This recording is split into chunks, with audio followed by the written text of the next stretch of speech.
श्रीराम समर्थ. श्रोते हो, आपण ऐकत आहात श्री गोंदवलेकर महाराज यांचे प्रवचन. भगवंताचे नाम सोडू नका. संकल्प ही फार मोठी शक्ती आहे. इच्छा जर खरोखर अतिप्रबळ झाली तर ती वस्तूला आपल्याकडे खेचून घेतल्याशिवाय राहणार नाही. तसेच भगवंताच्या प्राप्तीसाठी प्रबळ इच्छा धारण केली तर भगवंत भेटतो. प्रापंचिक वस्तू आपण कितीही मिळवल्या तरी त्या स्वभावतःच अपूर्ण असल्यामुळे त्यांच्या प्राप्तीपासून पूर्ण समाधान होत नाही. याच्या उलट भगवंत स्वतः पूर्ण असल्यामुळे आपल्या वासनांची पूर्ण तृप्ती होऊन त्या क्षीण बनतात आणि नंतर आपोआप नाहीशा होतात. म्हणून नेहमी भगवंत मला हवा अशी इच्छा करीत जावे. त्याचे नाम घेणे म्हणजे तू मला हवास असे म्हणणेच होय.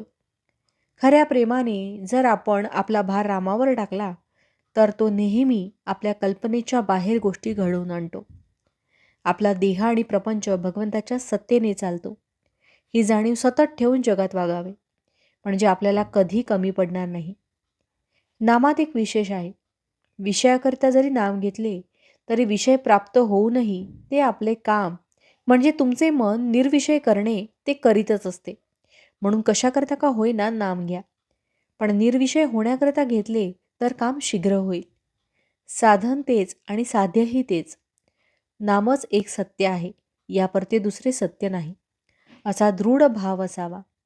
आपण कोणतेही कृत्य करीत असताना ज्याकरिता ते आरंभले ते जसे नेहमी आपल्या डोळ्यासमोर असते त्याप्रमाणे नाम घेताना आपण ते कशाकरता घेतो याची जाणीव अखंड असावी. ही जाणीव अखंड ठेवणे, मी भगवंताचा आहे हे जाणणे, याचे नाव अनुसंधान. वास्तविक आपण भगवंताचेच आहोत, पण भ्रमाने मला मी विषयाचा आहे असे वाटू लागले. संत तू विषयाचा नाहीस, भगवंताचा आहेस असे सांगतात. ही संतांची खरी कामगिरी आणि याकरता ते नाम सांगतात. नाम घेणे म्हणजे मी विषयाचा नाही, भगवंताचा आहे असे मनाला सांगणे. मनात तशी जाणीव उत्पन्न करणे आणि ही जाणीव टिकवण्याकरता पुन्हा पुन्हा मनाला तेच सांगणे म्हणजे तेच नाम सतत घेणे. भगवंत खरोखरच मनापासून ज्याला हवा आहे त्याचे काम झालेच पाहिजे. आपल्याला जगातला मान, लौकिक, पैसा, विषय इत्यादी काही नको असे वाटते का? तसे नसेल तर भगवंत मला हवा आहे असे नुसते तोंडाने म्हणणे बरोबर नाही. ज्याला भगवंताचे प्रेम जोडायचे असेल त्याने जगाचा नाद सोडायला पाहिजे. तुम्ही सतत भगवंताचे नाम घ्यावे आणि मनापासून भगवंताला आळवावे. तुम्ही कितीही पतित असला तरी पावन होऊन जाल, हा माझा तुम्हाला आशीर्वाद आहे. भावार्थ, जो जो संकल्प उठेल तो रामस्मरणयुक्त असला पाहिजे. जानकी जीवन स्मरण जय जय राम. महारुद्र हनुमान की जय. समर्थ रामदास स्वामी महाराज की जय. सब संतन की जय. श्री अनंत कोटि ब्रह्मांड नायक राजाधिराज सच्चिदानंद सद्गुरु श्री ब्रह्मचैतन्य महाराज की जय. जय जय रघुवीर समर्थ.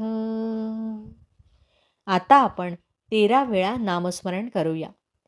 श्रीराम जय राम जय जय राम. श्रीराम जय राम जय जय राम. श्रीराम जय राम जय जय राम. श्रीराम जय राम जय जय राम. श्रीराम जय राम जय जय राम. श्रीराम जय राम जय जय राम. श्रीराम जय राम जय जय राम. श्रीराम जय राम जय जय राम. श्रीराम जय राम जय जय राम. श्रीराम जय राम जय जय राम. श्रीराम जय राम जय जय राम. श्रीराम जय राम जय जय राम. श्रीराम जय राम जय जय राम. जय श्रीराम.